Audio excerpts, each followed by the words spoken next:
it's 7:33 still, and I call to order the RTM Finance and Budget meeting.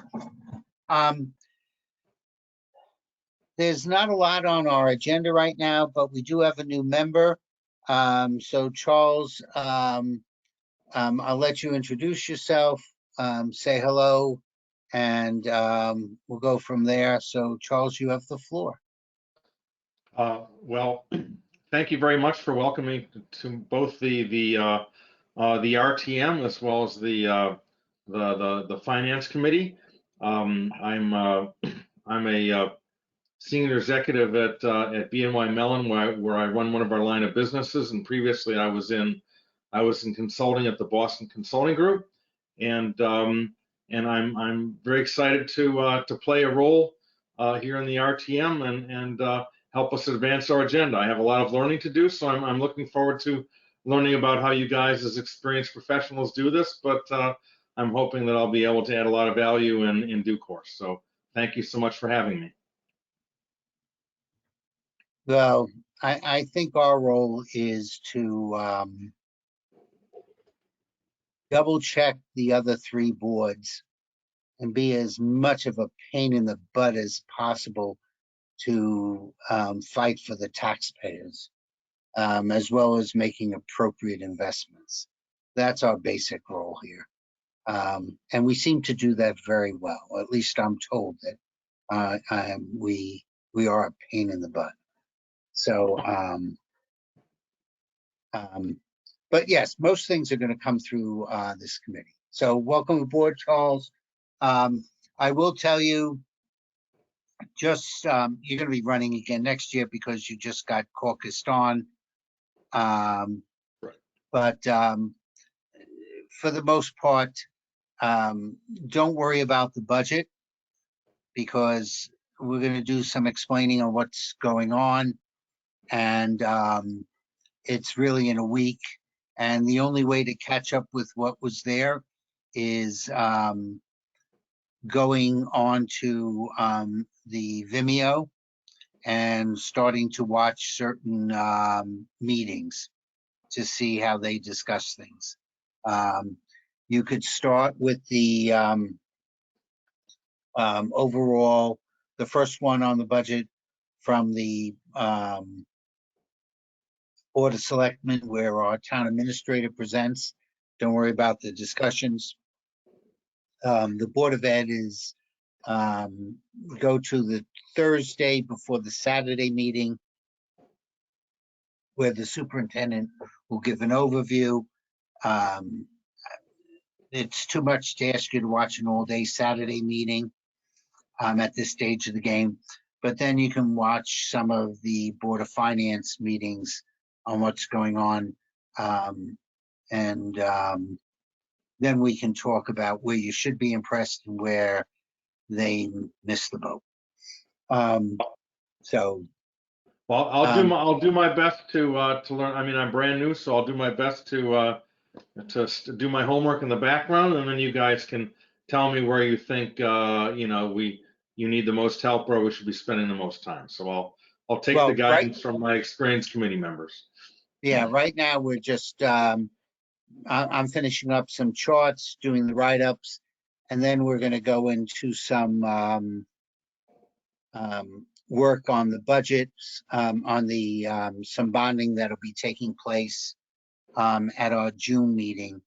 And there's going to be a presentation on the 3 schools, and that we're all sort of like in the same boat on. Anyway, I haven't decided whether or not I'm going to say this at the start of the RTM meeting. We set the agenda. We're going to do a transfer of 2.9 million first, then we'll get into the budget resolutions. But before that, I get to do an overview or an introduction, only because there's some complexity about what transpired this year. So I've mentioned this to a couple of people, but I haven't necessarily decided if I'm going to mention it to the full RTM. And that is, remember when your mom told you that 2 wrongs don't make a right? Well, apparently 3 bad budgets ends up coming out okay. Both of the Board of Ed and Board of Selectmen budgets are far too high, although I can rationalize why they have gone that way. And the current year budget seems to have missed significantly on income, although we were asking for some increases last year that were denied.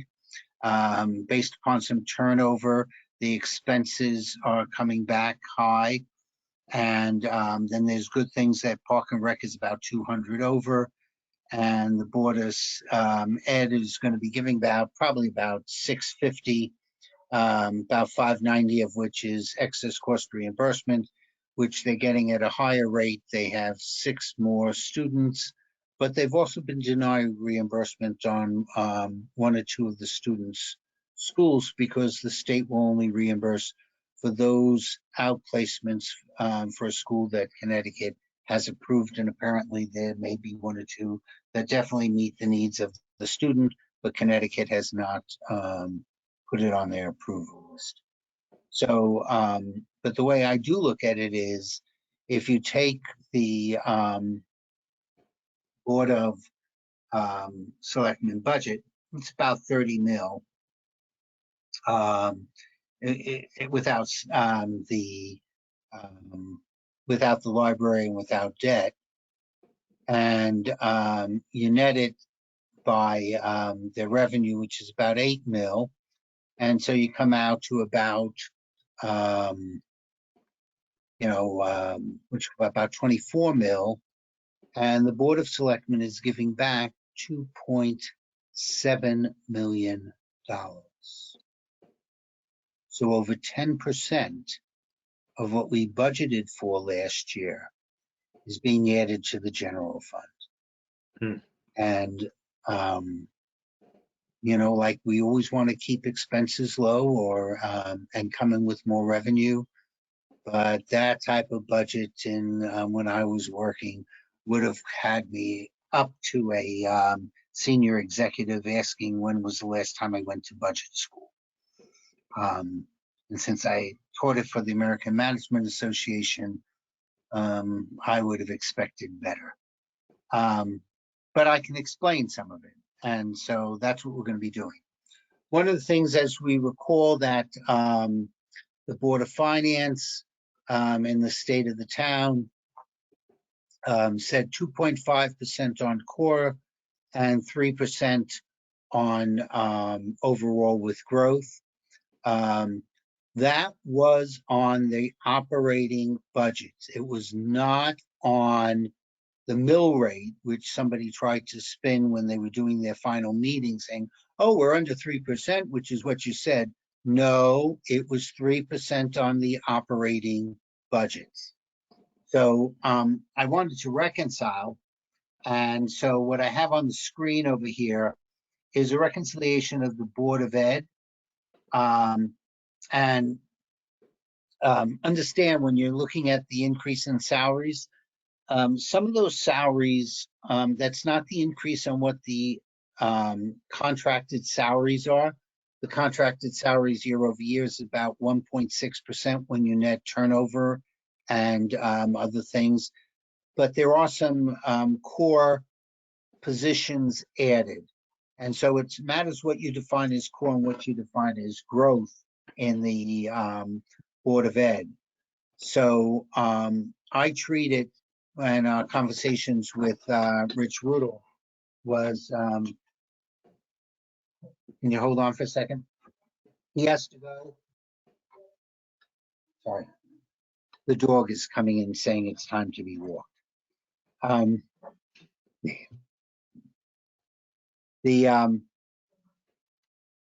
So if I'm going to switch it to the next page, and this is a little bit harder to read, but included in core, even though it was 4.2 FTEs, is a classroom teacher based upon enrollment. There's 2 paras based upon enrollment for half body each. The PE teacher is enrollment driven, that's 0.2. There's an IEP from nurse associated with this. and a special ed teacher, which is IEP. I believe when I was doing this analysis that we are required by law to provide the services to anyone in special ed. As such, anything that's IEP driven is their core business. It's not growth. That's their business. So it gets added to core. That added about 256,000 in the salary side, and approximately 80,000 in the bennies. Growth was the bursar, the teaching of the Mandarin, campus monitor, the custodian at Ox Ridge, the technician at Middlesex, which I still have problems with, and I said that to Rich as we did it today, and the driver for the Suburban that we moved up. So in addition, when I looked at some of the other changes that were going on, there's investment that includes classwork, new software, and other things like that, about $105,000, which we've covered when we did their budget. There's also changes to the revenues. They're taking a greater percentage of student parking fees. So that for this year, about 15,000 we're including. And they're now, based upon the Gatsby, taking in the gate receipts, which in before went to the student activity account. So when we go back to the original screen and I look at the changes of what went on, and by the way, ECR, even though we're taking a higher percentage of return from the state this year, it's still less than what we budgeted for the current fiscal year because we're anticipating less expenses. But overall, the core growth for the school is about 3.3%. And the growth, which are all those programs that we mentioned, the net growth, is about 0.5%. So that was in line with what's going on, but that's how we come. And yes, I know that the 3.3 and the 0.43 doesn't equal 374, but I'll just push it together on that. I just a little aside. When I was at a company, I'm not going to tell you which one, we had to run a report in the old days where they printed things out. You'd ended up with a stack of paper on every expense item for the ICC. And whenever we did the rounding and everything, we were off by 0.1% here. We did it, and we ran it about 40 times and killed at least a whole forest until we finally decided we were just going to have that bottom number equal 100, regardless of what everything else added up to. And if the ICC wanted to sit there with a comptometer and add it up, so be it. So this is one of those things that one of those numbers will change so that it looks like 374. But that's I have the a core. question. Sure. I have a question. So the fixed is growing a lot faster than the operating in the core. What causes Why? this? Yeah, Okay. why? So this is a reconciliation of the budget to guidance. What really happens here, what's really driving even the 3% core, is a $1 million increase in health care costs. And that is why the fixed is growing, and that's even with the cap that they have on the program that they've negotiated. So it's somewhat reduced by the fact that they have a reduction in their pension costs because the market at least had done well the prior year.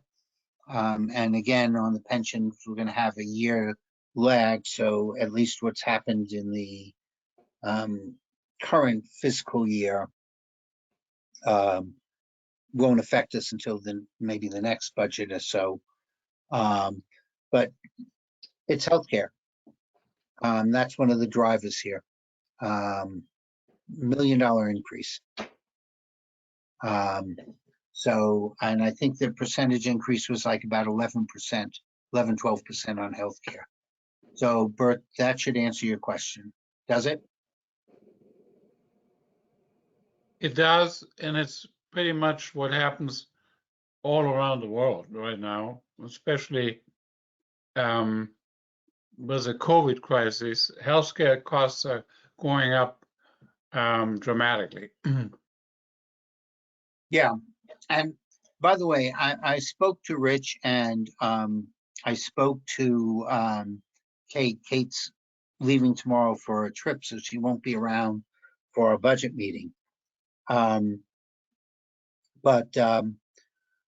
one of the things that I'm going to suggest is that the Board of Finance sit down with the management of the Board of Ed, as well as the Board of Selectmen, in November and discuss what's going on in the marketplace before they present guidance at a December meeting there, because I don't think either of these boards could have made the neither one of them could have made the 3% that was listed as guidance.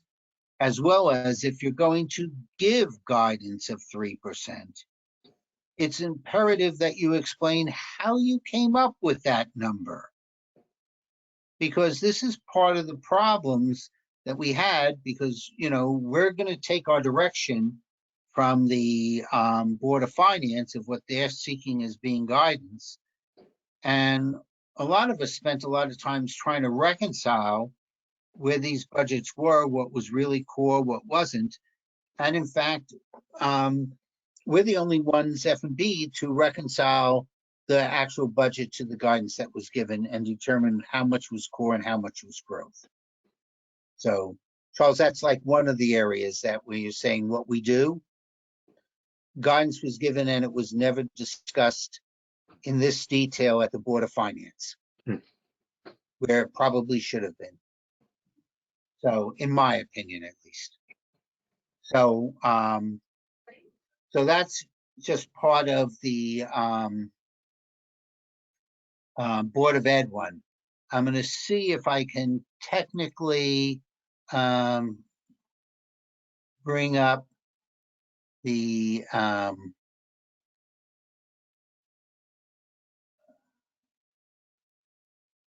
second.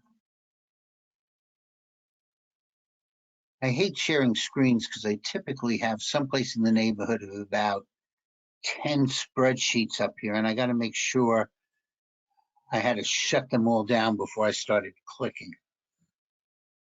All right. Back to the Board of Selectmen. Let me see what I can do here. This is not in the same shape, but we're almost there. I'm missing some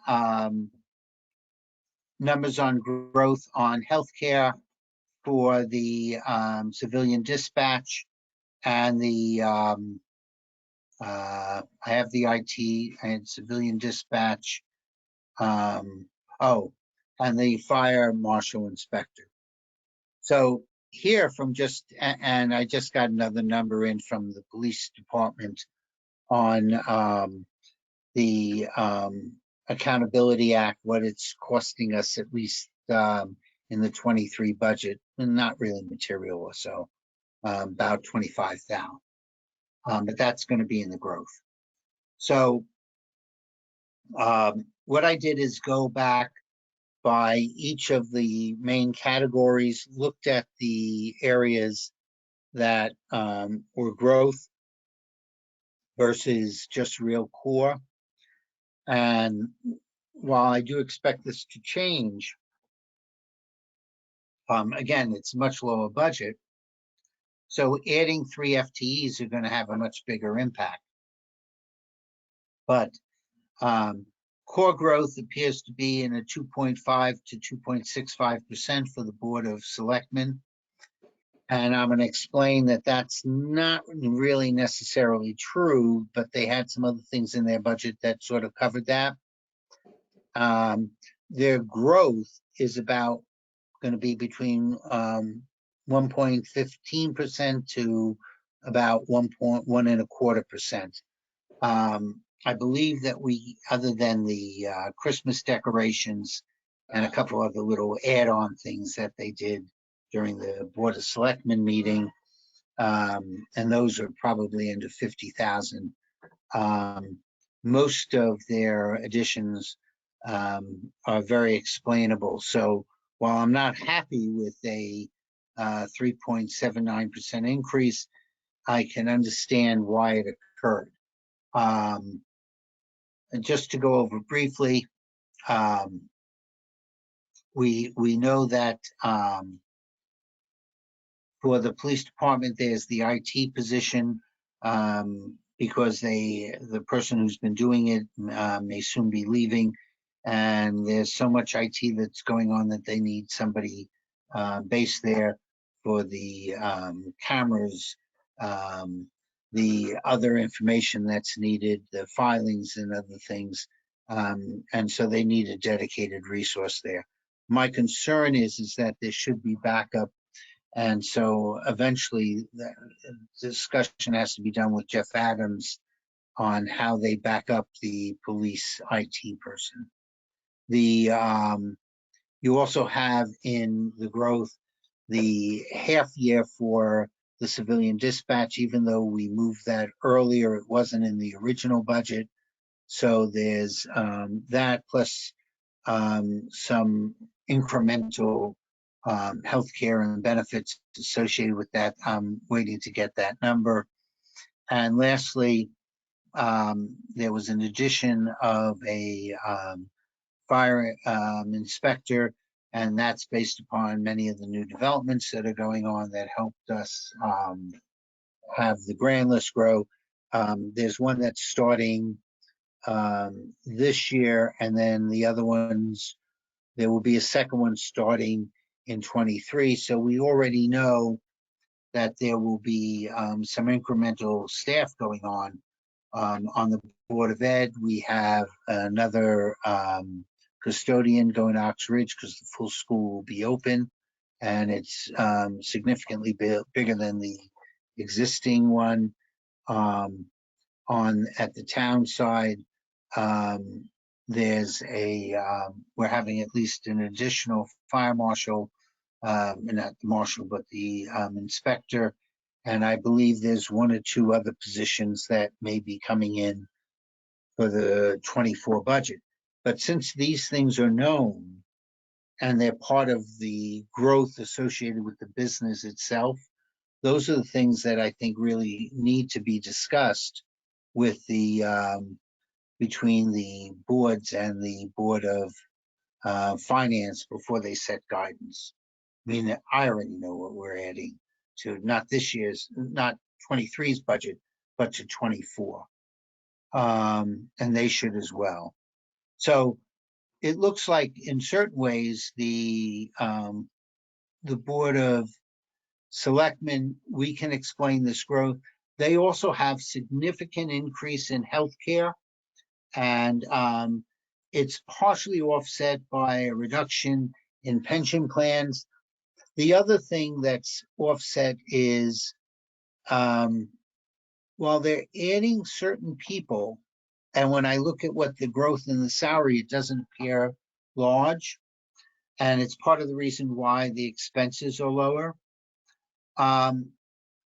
During the current fiscal year, the town has had significant turnover and usually most of their staff is pretty stable. But definitely we're aware of several retirements in the police department, and it takes time to backfill those positions as everybody is promoted from within or otherwise to then get that. And the overtime doesn't, the increase in overtime doesn't cause an equal amount there. There were also several other retirements throughout the town of several senior people. And so their replacements are coming in at a much lower pay grade and step. So that's part of the reason why we have 1.3 million coming back in the expense side. And, you know, one of the things that I spoke to Kate about is while the Board of Ed has a turnover account, the Board of Selectmen does not. And I've asked them to investigate having something similar on that going forward. But this is our current numbers. By the next day or two, I should have that filled out and completely, so I can do the write-up on that. There we go. Here's the town budget. And two things. Remember, we're changing how we're accounting for the program revenue of Park and Rec. And while the approved budget for the current year, one that we're proposing, has that reduction, the prior year was not appropriately adjusted. And here's the adjustments to it. The effect of moving this to a special revenue fund has reduced expenses by approximately 492,000 and is reducing the total revenue by 354,000, which is, if you look at it at the total operations and revenue net, it does reduce the overall operations to 3.72, and adjusted, there is some change here. So if you go back here, the increase was overall amount that needed to be raised from taxes was up 4.4. The operations of the town was up 2.19. When you adjust for that, the town operations is up 3.79, which is, again, similar to where the Board of Ed is. Library is up where it is. Debt service we'll discuss. There's a couple of areas there. Capital contribution is 1.3 approximately. But remember, there's a lot of adjustments that are being made to where we started. So if we go over to the capital, the starting request for last year or current year that we're in was approximately 6.2 million. The current starting point for capital requests was 9.4 million. Now, I can only talk about my own position, is that while we are cognizant on the operating side, including the additional of FTEs, because they never seem to go away once you hire them. Capital, if it goes up by 100%, and even if we reduce it, eventually, providing most of these are good projects, we're going to have to do that project eventually to maintain the infrastructure. So I'm less concerned if capital goes up by 100% year over year, providing the projects are appropriate. So we're starting at 9.4 mil. There's 3 fire engines that will be bought, but they're still in the early stages of design, and these will be bonded most probably, but they'll be bonded off cycle. Some of them may be ready before this legislative year is done. Others we might be hitting in the new legislative session, but that reduced 2.6 million from the capital requests. We then funded 576,000 from ARPA. The The bonding for this year is 1.3 versus 1.9 last year. Last year, it was a roof, sidewalks again, which we're doing again, and there was another project for about 300,000 that just escaped me right now. The Board of Finance, and this started in a discussion, the Board of Ed needs another Suburban, especially since the buses are having problems with drivers. This is part of the pandemic problem that's nationwide. People didn't have jobs. They found other jobs and they just decided they're not going back to the jobs they had before. So there's a shortage of truckers. There's a shortage of bus drivers. So having our own Suburban saves the town money. Problem is with due to the chip shortage and other raw materials, the time to get that Suburban would have been 6 months, which is well into the fiscal school year if we had waited to July 1st. So there was a decision with the Board of Finance agreed to by members of this committee to expedite the Board of Ed purchase of the 4th Suburban, and they took it out of their reserve fund for capital, non-recurring expenditures, capital reserve. So that's the 62 that's there. And that brings us down to capital to be funded by the budget. Because of the excess funds that we have coming back, being approximately 1.2 from more revenue. And I'll remind people, we did ask for an increase in town clerk revenue for the current year's budget, and we were told, don't worry about it, it's not going to happen. And in fact, it did. So we're getting 1.2 from that, 2.9 million overall, because we're adding to the fund balance, and that still brings us to about 16.4%. I'll explain that later.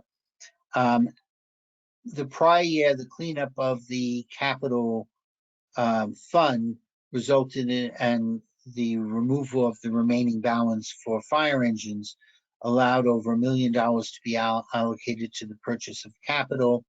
This year, the reserve account will be about 680, and so they've agreed to reduce that by 100,000, which is good.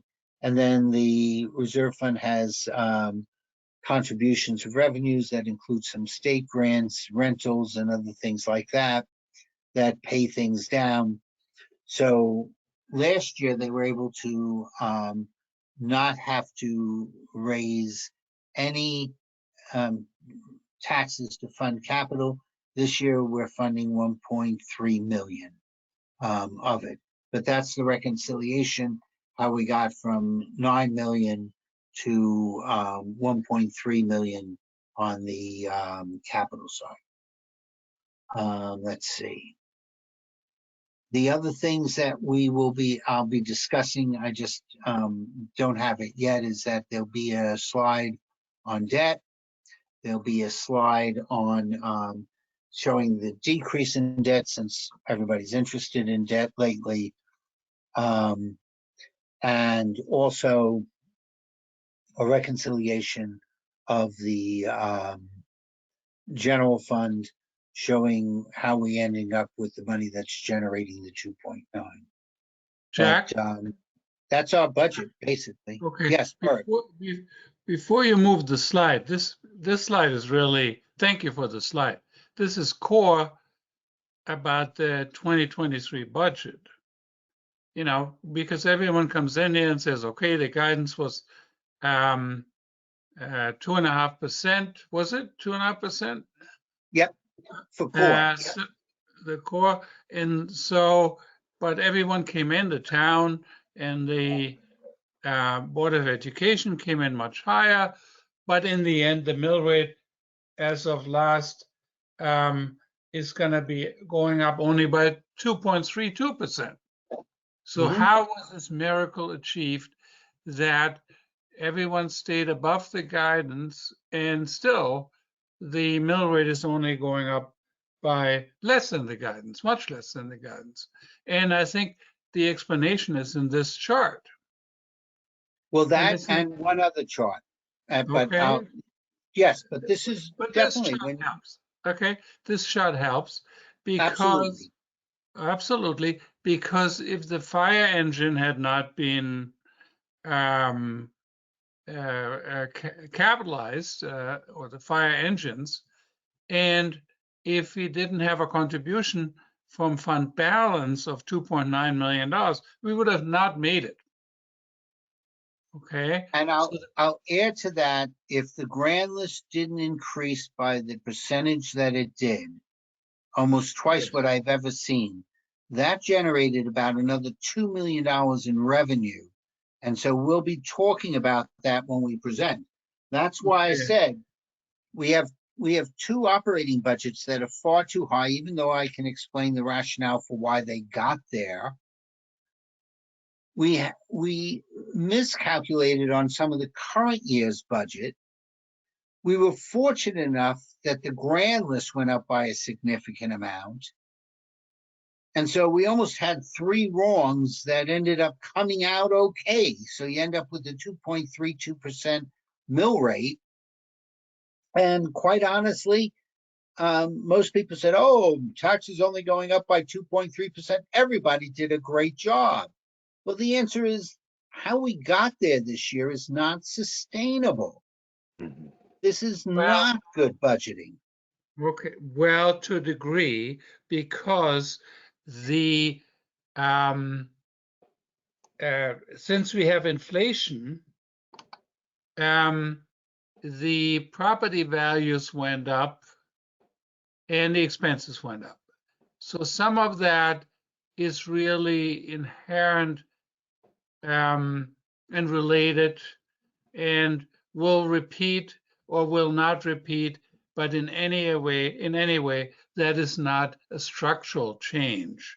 But we did make some structural changes by bonding the fire engines. Yes. Yeah, and we did some adjustments, or we do need to visit some of the stuff that happens in the fund balance, because that is a big amount of money, that $2.9 million that helps us through the budget. But then again, it also is not an isolated event because it's related to the money that came back last year. Well, that's at least a good thing about this, is that while we did overtax our people last year, and you can't always talk about the expenses. The expenses are the expenses. Turnover and other things wasn't necessarily anticipated, some of these. So the expenses being down by 1.3, on the Board of Selectmen side. But Bert, you did an analysis, and the Board of Selectmen always seem to have big amounts on the expenses being being under their budget. It's the revenue side, and without question, we cannot rely on the continued number of homes being sold and the revenue that we're getting from that. I was able to convince the Board of Finance to increase it from 1.6 million to 1.8. And Bert, basically what you're saying, even though less houses will be sold, people's houses are going for a much higher amount, and therefore that should generate. And many of the houses have backup bids within there's somebody who I mentioned who put their house on the market and had over 20 bids within 1 week.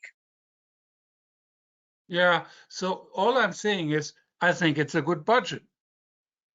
Our Okay. budgets aren't bad. There are some areas in the revenue side that we would like to tighten up that neither you nor I are going to. And I'll just say that with a smile. Well, that's a different story, but that's going to come back next year in general fund contribution.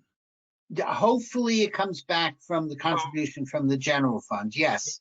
It And will. we were able to get the Board of Finance to start looking at the capital reserve and make some contribution there because we're over there.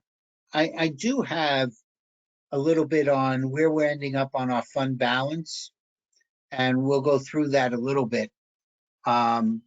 Just for Charles's perspective, I mean, we're running through a lot of things, Charles, and I apologize, but I'm assuming that you're grasping most of it because you don't have a blank look on your face. So, you know, the goal is that we never go below 12% of our revenues. Yeah. And the real number is 15%. But what the agencies would prefer us to be is really at about 16.5 from what I understand. And with the contribution from the general fund of 2.9 million, we're under the 16.5. Now, again, some of this is estimates of where things are coming in at the end of the year. And I was surprised because at coming in at 2.3, I truly felt that at if they had left another couple $100,000 in the fund balance, it would not have affected anything if our increase instead of being 2.3 was 2.5. It's still much lower than many of our surrounding communities or other communities in our DERG. So that's basically where we are on the budget. I did want to let everyone know that since the best kept secret is Great Island in this town, I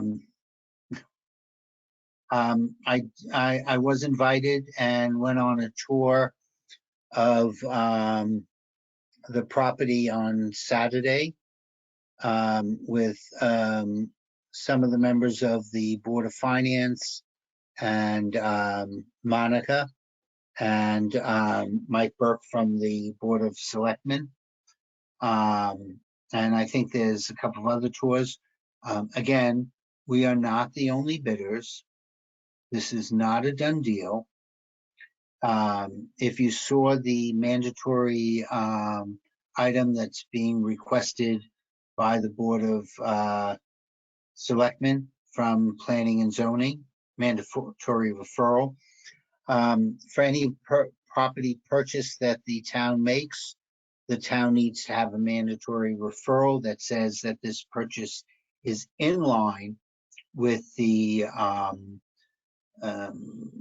plan of conservation and the town plan.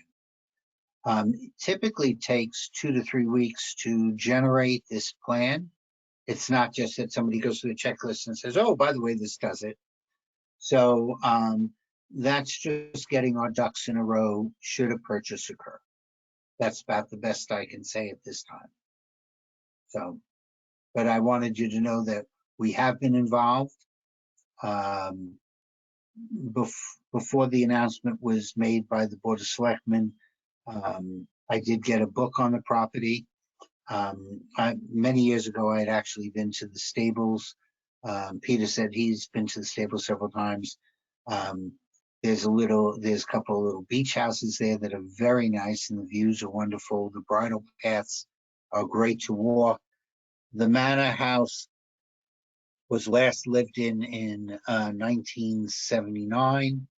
There's been some refurbishing done to it, but it does need work. How much work?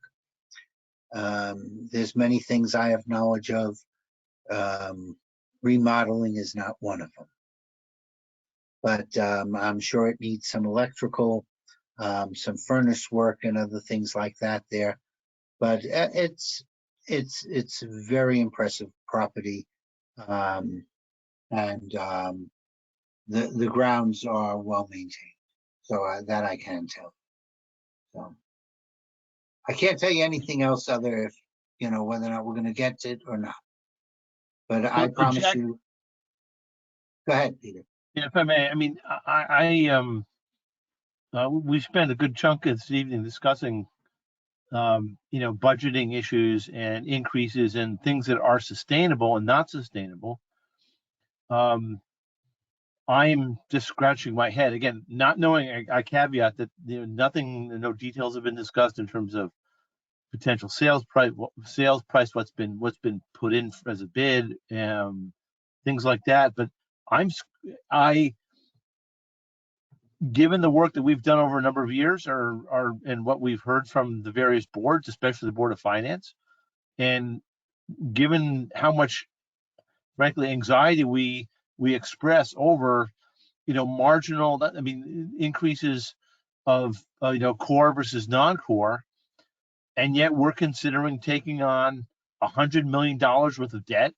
I am struggling to understand how we're even considering this without some explanation of how that sales price is going to be mitigated through any number of things that we can think of or maybe haven't thought of, whether it be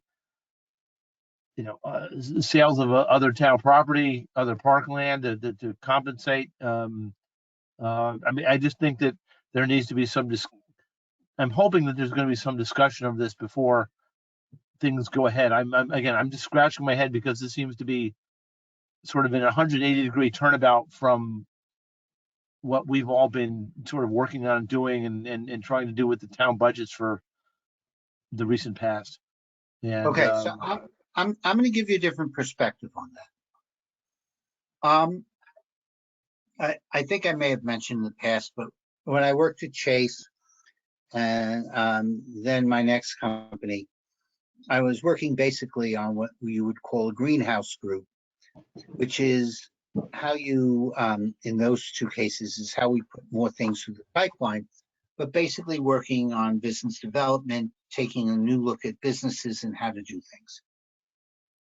If one was to say, we're just going to buy this property and turn it into a parkland and let it just sit there, then that's not a good business option. If somebody comes to us in the next couple of months and says, we're going to buy it and this is what we're going to do, that has me a little bit concerned also, because I think it takes time to think about, because whatever they're telling us we're going to do is the wrong answer.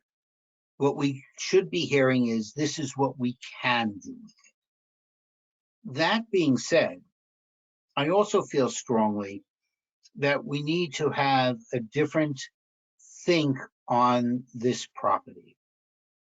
I've mentioned, and not that it's going anyplace, but I mentioned my desire to almost have like a board of trustees, but of creative people who think about what can be done and what the business model is. The stable makes money. The manor house could be used for a whole slew of things, from weddings to conference center to a new business development place in some of the upstairs bedrooms.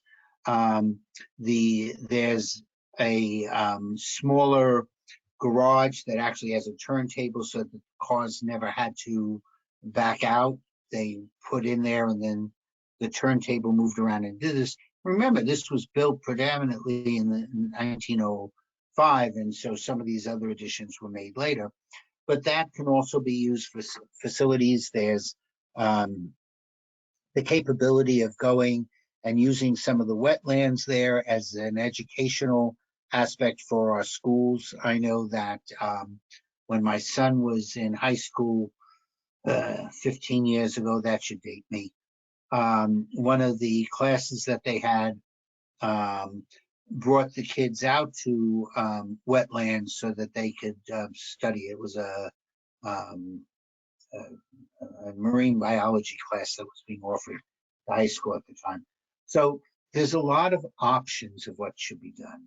And we should be looking at this not just as letting it lay fallow, but what are our business opportunities that are here, and how to look at that. It has a deep water harbor.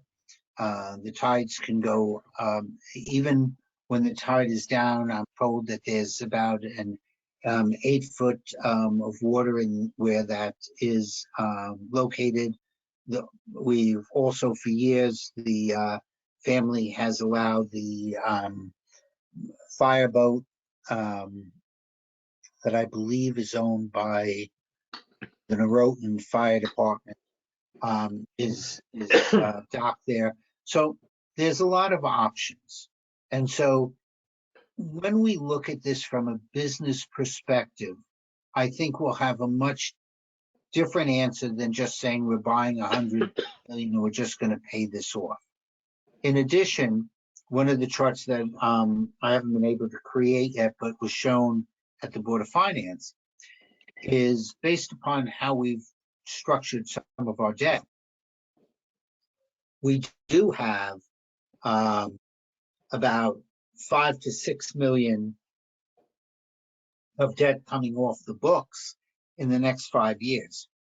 So we've been trying to keep it between 10 to 11 million, and it's going to be down about 4 or 5. Now, that's not to say that we know we have 3 schools that are coming on, and I'm not going to give a range on what that might be. There's a reimagined library that's between 3 to 4 million. And when I spoke to Rich today, I said, you know, I'm still waiting for somebody to explain to me what a reimagined library is. And Rich said that that's outside of his purview. He just knows what the numbers are, which I thought was a funny question and an appropriate one as well. And, you know, we're doing 1.3 million here. So it may mean that we're bonding less things going forward, and we're paying for some of them out of capital. I mean, this year we're paying about 450 for the track at the high school, and the rest are basically sidewalk rehabilitation, which we just now pay out of taxes. People might have to understand that the overall cost and amount to be raised from taxes is going to be increased. I don't like to say that taxes will go up significantly because, you know, the conversations we've had is that if you look at several of the revals that have occurred, the top third of valued homes in this town have had greater compression than the bottom or middle third. And as such, there's a shift in taxes. So 2 revals ago, while some people were getting a $20,000 reduction in their taxes, other people were seeing a 20% increase in theirs. So it matters what part of your segment that you're in to understand how this is going to affect your taxes. And we in F&B are cognizant about that, and we talk about that. So that's why we're in the initial throes. And as long as we're looking at this on what is the business proposition, what are the options that we can do,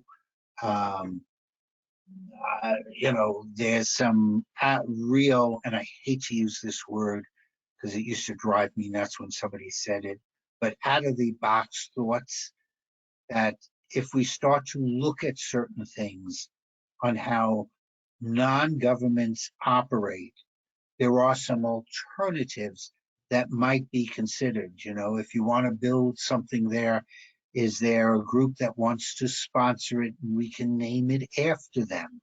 So it can be the John Jones or the Jack Davis Swim Club because Jack Davis just paid for that swim club. So there's a whole, I'm not going to, so don't get your hopes up.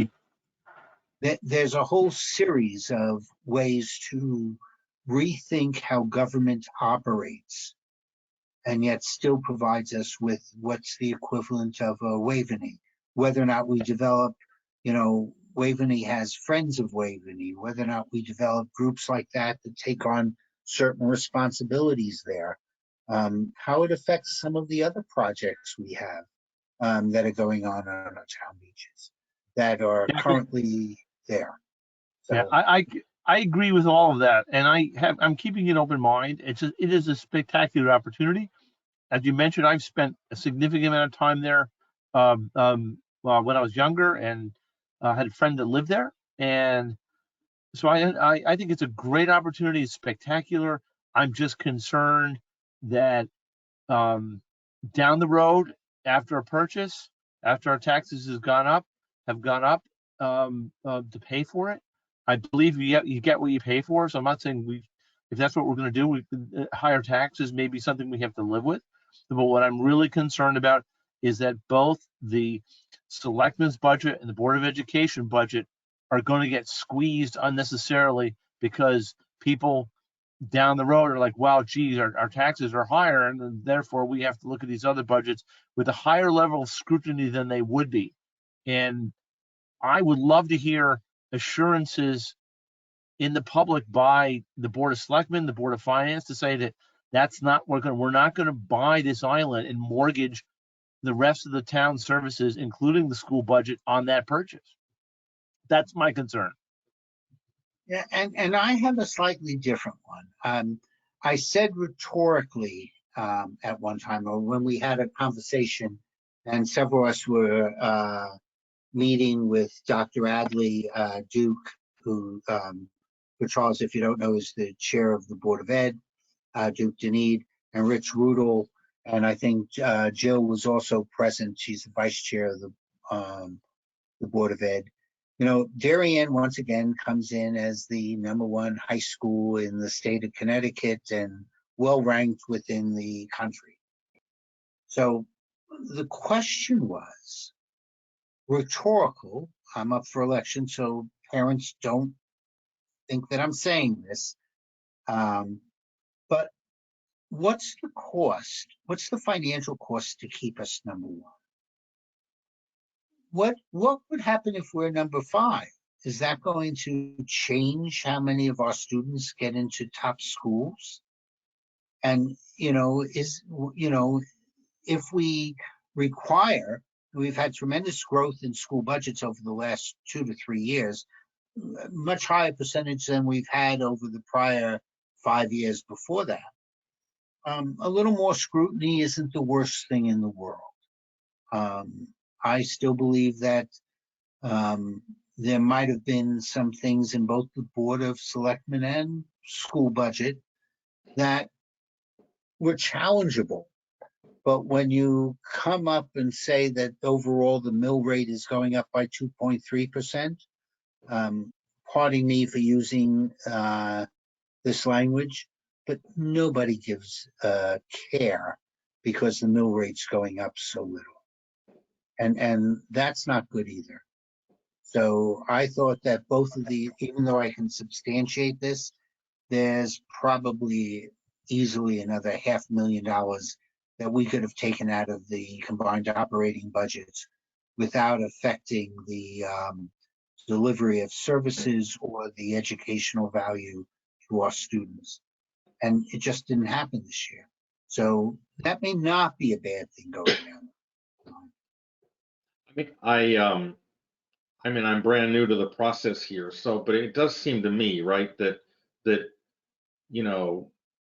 independent of what we might think about in terms of an annual budget, I mean, I think we should look at this as a 20-year ROI, right? If the town writes a check for whatever the number is, $100 million, yeah, do we believe that over time we're going to get a decent ROI on that money over a 20-year period? So, for instance, do we think it will add, 40,000? I don't know how many households we have in Darien. Let's say it's 5,000, right? So, do we think it's worth $40,000 per family over the next X number of years to do it? And that, to my mind, would be, the sort of calculus that should be made. But I certainly agree with you said, Jack. Like, I think I'd like to see, like, I don't actually know who owns this. Like who from the town is acting as the de facto developer to put the business plan in place, to talk about all the pros and cons, how it's going to pay for itself and whatever, right? Incremental revenue opportunities, increased value in the grand list. I mean, all the different ways we might get our money back, right? in compensation for the interest expense we're going to be paying for 20 years. Well, the Board of Selectmen will control it. They're the head negotiators with it. And they do have advisors on it. We will be losing some revenue, but I haven't been able to That's do a dollars, full yeah. investigation. And they were one of the more significant payers in town on the revenue side, on tax side. But I do believe some of it was open space, and it's not the full property. It's 60 acres, so some of the open space may not be included.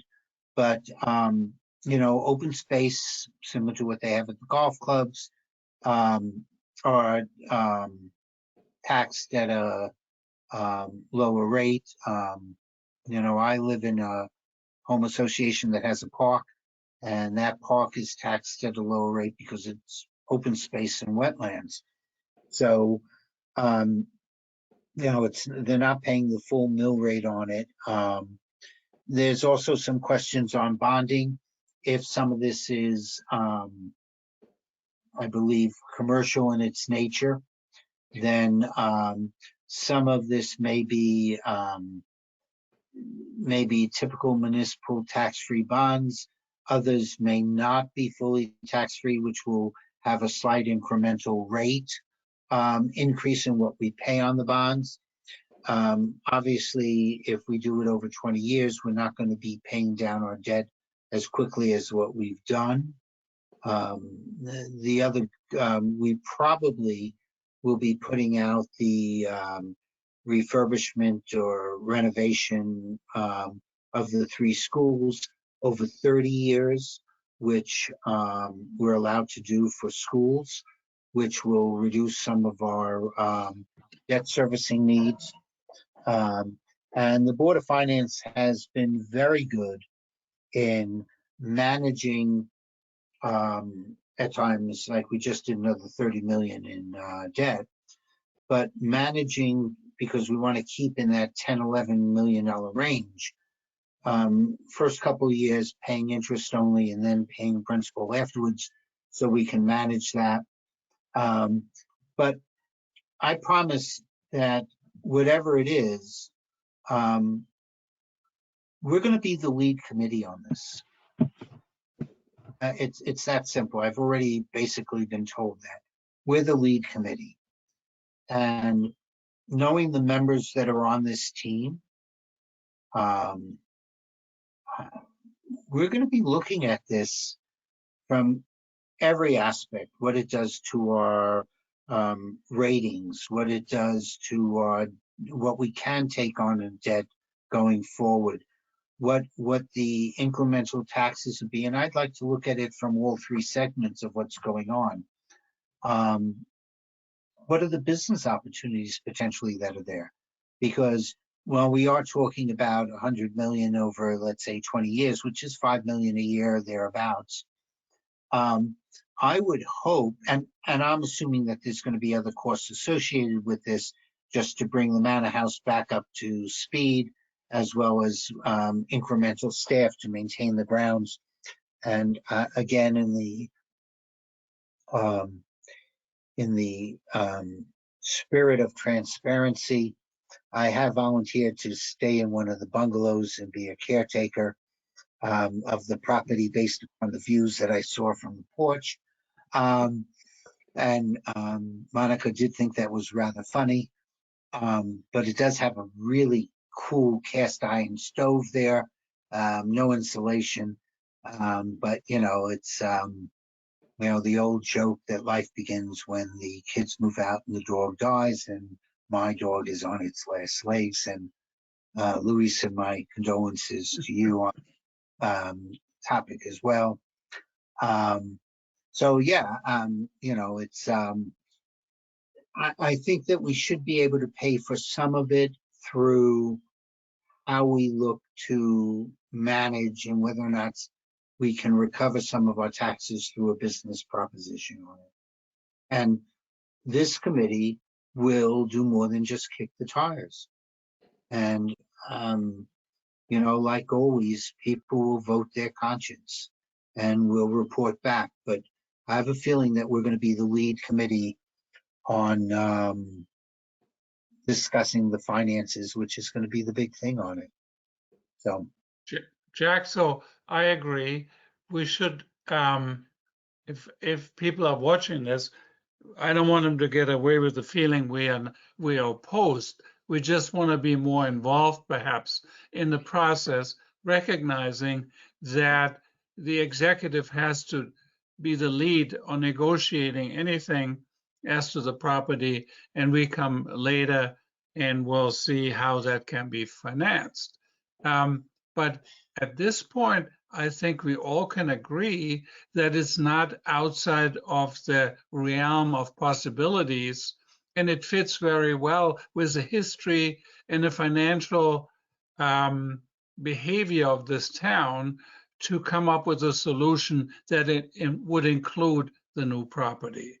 I think we have enough financial guys and enough legal guys on F&B to deal with it, so that the taxpayers knows we're gonna not do something crazy. We're not building the Chateau de Versailles. We're trying to do something that really fits the town well. And the discussions we're having today is great because it shows we're all thinking about it and we're all thinking long-term. And the whole discussion tonight, when we looked at the budget, and the capital accounts especially, we always think long-term. Nothing is done with a sleight of hand, and this is what's going to happen with this new property once we get involved. I'm excited, okay? And I don't know enough, like Peter. I would like to know more, understand why I don't know more. They can't go around to everybody to tell the details of the negotiations. I see that, but what Peter perhaps meant to say is that we need to have the feeling that the executive really trusts us, even though they cannot tell us everything, that they trust us, that there's nothing going on that we could not live with in the end, representing the taxpayer. That's my comment. Yeah. Bert, I'd like to amplify that, and thank you for saying that, because from a pure transactional sense, my looking downfield, as it were, I think one of the most important things is that whenever we sign, if their contract is going to be signed, or whenever we have a commitment that has to be voted on, that there's sufficient time to have these discussions. So that, I would say something like at least 60 to 90 days, so that there can be public discussions, hopefully in person, where we can talk to each other in person, which I would really like, or by video teleconference, whatever works. But that's where would love to have some confidence on that we're going to have time to be able to have a civil and comprehensive discussion of all these options, because there's a lot of moving parts in this kind of thing. And again, in concept, it's a very exciting, really cool thing to think about. I'm just concerned about, I'm just concerned about, or even to put it more bluntly, people move to this town because of the schools. And I think that comes before a big, huge piece of property like this. I mean, the park land would be great. In a perfect world, I'd love to have it, but it's a want, not a need. And therefore, I want to make sure that other wants and needs don't get squeezed out in all aspects of the entire budget. well, I can't promise that you're going to have 60 to 90 days to make a decision when there's other people bidding on this process. I mean, it's one of the things that are going on in the houses that I said that Darien's becoming like Austin or San Francisco, that there's multiple bids and you don't get the 30 days to get your mortgage. It's all cash. So Jack, that's exactly the point why I'm raising this point. And frankly, that being the case, then there needs to be some communication about and some discussion about these things ahead of time, even before you sign a contract. But all right, whatever contract is signed is going to be predicated on passage by the appropriate boards. So that's number one. Number two, again, and we all came here for different reasons, but as important to me was the schools, because my kids were very young when I moved here over 30 years ago. I mean, they're 1 and 2 years old. The commute to New York was equally as important as it was, and it was one of the determining factors between here and New Canaan. Here had a beach, and here had at that time, a 50-minute commute down to Grand Central and another 20-30 minutes to Wall Street. So that was much better than the limited trains that I saw in New Canaan. And as you went up the line, the train went just further. So there's a lot of reasons why people come here. I also think that the fact that we are consistently a well-managed town and our mill rate stays within the lowest of the state. But that being said, and this is a little bit on Bert, what you said about the financial people and that. Sometimes when we're doing something like this, financial people scare the bejeebies out of me. I want people who understand how to make something happen as opposed to hear a no. And so that's why I'm saying that I want, this town has a great deal of creative people who've been involved in business or in the internet or the new businesses and that. And I think that that's the team of people that we need as advisors, the people who have created things, the people who know how to make things happen. And then, of course, the financials will be reviewed and other things like that. But that may be 2 years down the road before we do anything with this. And so I think you have to look at the opportunity. I think we have to look at the other things. And again, I'm not so sure that people having to take a stronger pencil to their amounts because, to have tighter budgets and figure out what is a nice to have versus a need to have. There's a lot of nice to haves in these budgets. And, maybe some of that comes under better scrutiny. And I don't think that it necessarily affects the quality of the education that our students get, the quality of our school system, or the quality of the services we provide. We just have to think how to do things better. It goes to something that, Bert, when Dave Martin was on our committee, heard me talk about how we process payments, the types of things, charging for, facilities or a service fee similar to what they do in the school system for some of the people when we're using credit cards to save $300,000-$400,000 on credit card fees. Those are things that maybe get pushed to the forefront because we have to look at new ways to do it. Whether or not we allow things, some of the new areas to make payment, I'm not saying that we should be taking crypto at this time, but it's something that we shouldn't not think about down the road. So I'm just saying things are open, and the open mind is, I promise that when they do come to us, there will be a pretty solid business plan. We'll understand what the bonding costs are. We'll understand what the effect on our credit ratings are, if any. And, there's going to be estimates on future costs. And we also have to do a little bit of trusting that the people who are currently in charge of this are going to do a good job. And if they don't, then in 2 years, people are up for election and we vote them out. I just think it's a unique opportunity. Once on a lifetime opportunity. And I see all the joy and utility that people get in Waveney.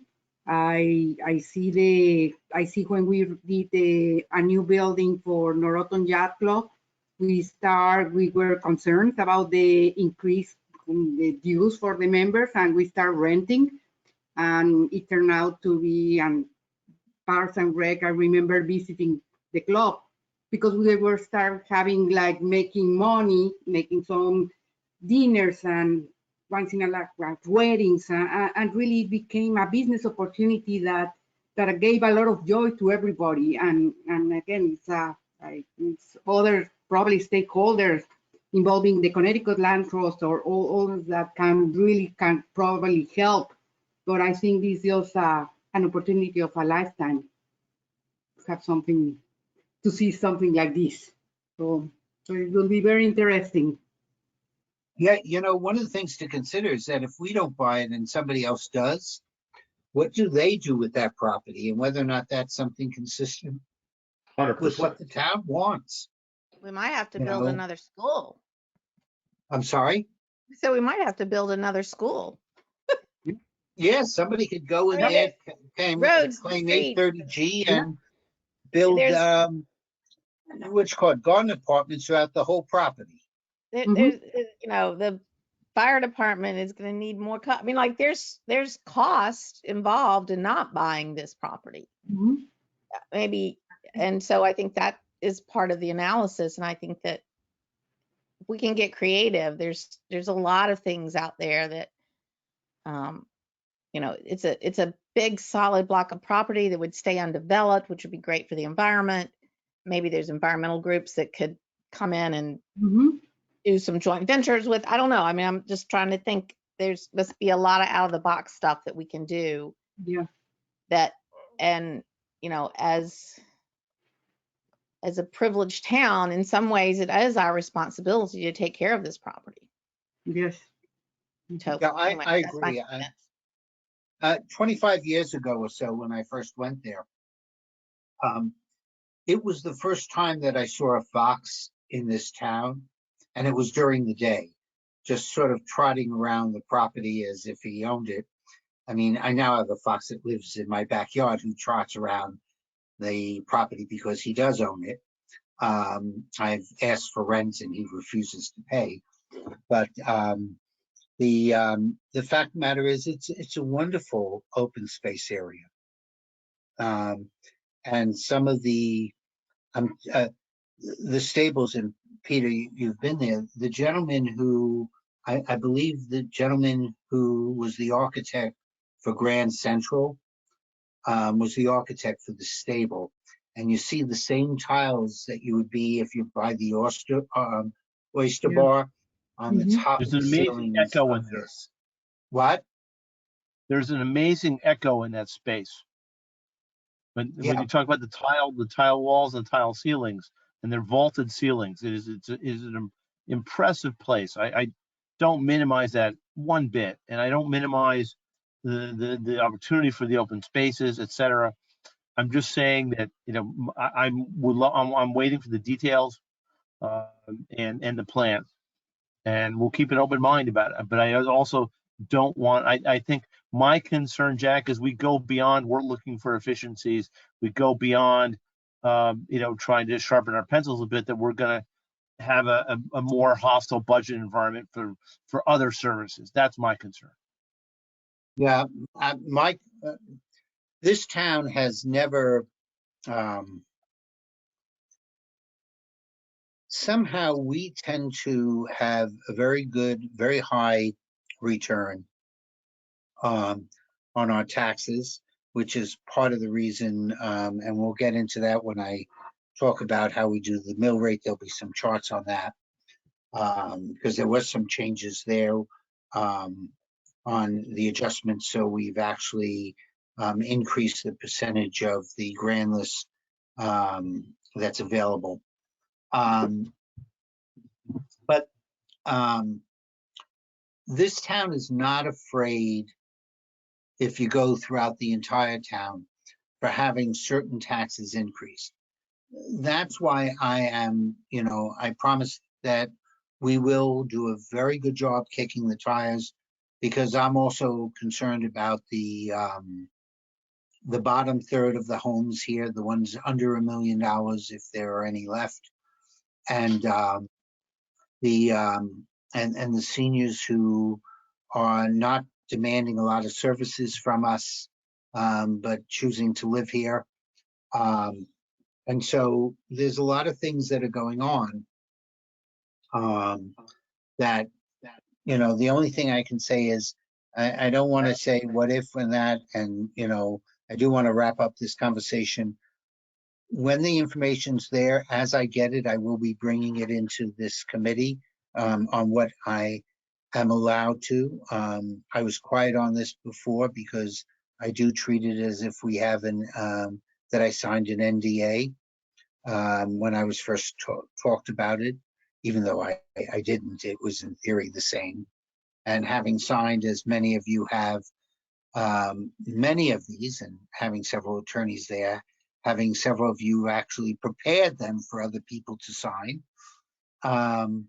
You know, as we get information that I can share, I will. And so why don't we wrap this up? We no longer really have a quorum.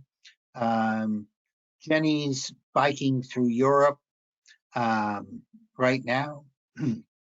If you don't know, she's in the Netherlands currently.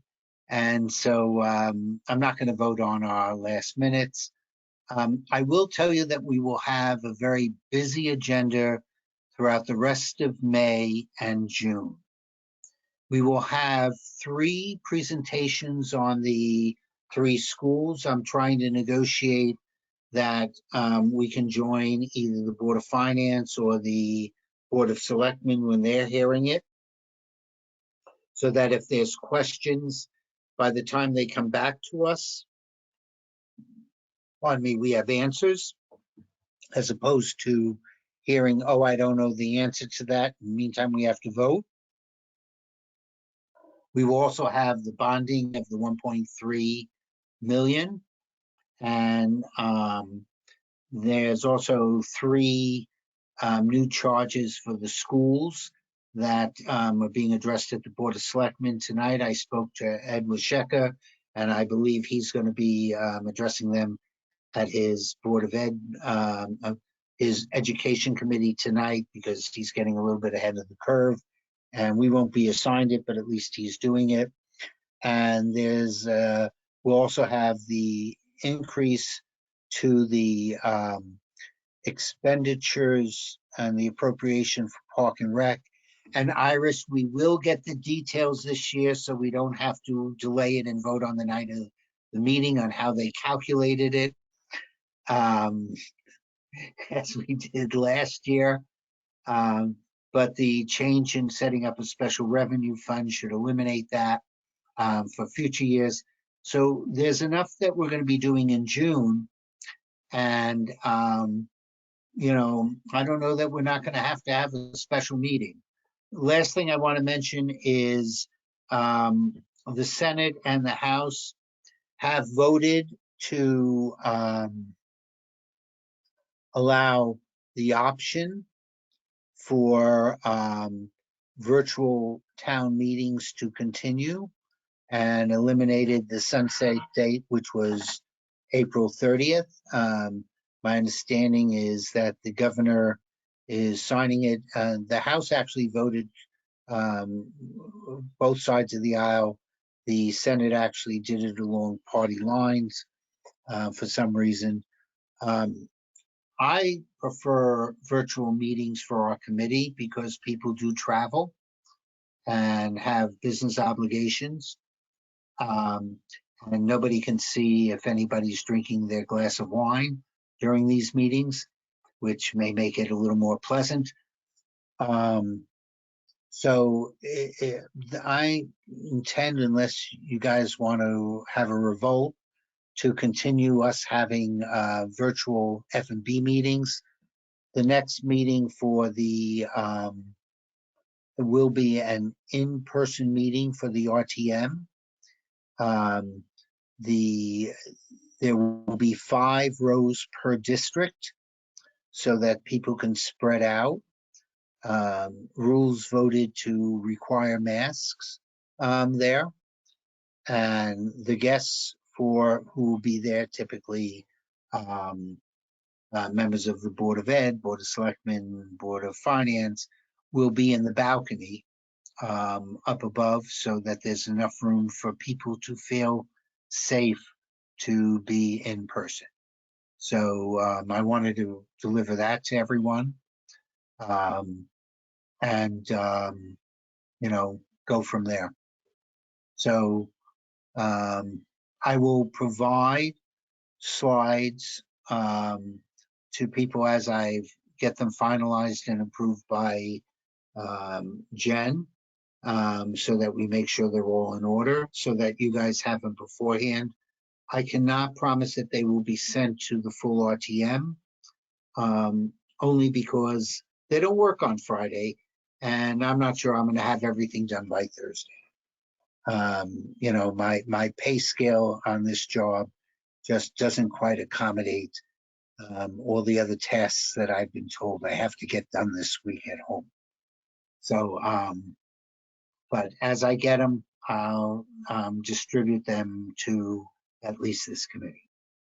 Is there any other questions, new business, anything else? Thank you all for showing up at just a nice conversation. I do need to take a motion to adjourn. I see Louisa. Do I have a second? There we go, Peter. I'm assuming everybody's in favor of the adjournment, so I'm not going to ask for no's or abstentions. And everyone have a pleasant week, and I'll see people on Monday.